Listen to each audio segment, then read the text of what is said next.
ફૂલકાજળીનું વ્રત ક્યારે, ફૂલકાજળીનું વ્રત કોને કરવું જોઈએ, ફૂલકાજળીનું વ્રત શા માટે કરવું જોઈએ। નમસ્કાર મિત્રો, હું છું આચાર્ય ડૉક્ટર અજય પંડ્યા અને સત્યમ જ્યોતિષ કાર્યાલયની અંદર આપનું હાર્દિક સ્વાગત છે। મિત્રો, જ્યારે પણ આપ પ્રશ્ન કરો છો ત્યારે હિન્દુ સંસ્કૃતિ અનુસાર હું આપને શાસ્ત્રોક્ત રીતે જવાબ આપવાનો પ્રયત્ન કરું છું અને હંમેશા પ્રયત્નશીલ રહીશ।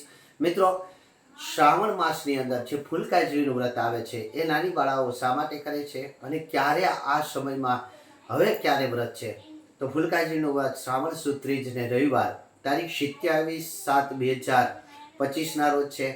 આ દિવસ વિશે નાની બાળાઓ ખાસ કરી અને ફૂલકાજળીનું વ્રત કરતી હોય છે અને ફૂલ સૂંઘી અને કાંઈ પણ ભોજન કે જલપાન કરતી હોય છે। આથી કરી આને ફૂલકાજળીનું વ્રત તરીકે ઓળખવામાં આવે છે।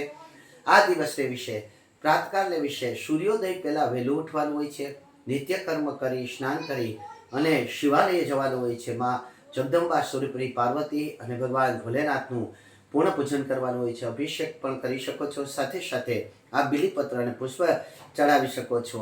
આ દિવસને વિશે ફૂલ સૂંઘીને કોઈ પણ ગ્રહણ કરતા કોઈ પણ વસ્તુ ગ્રહણ કરી શકાય છે।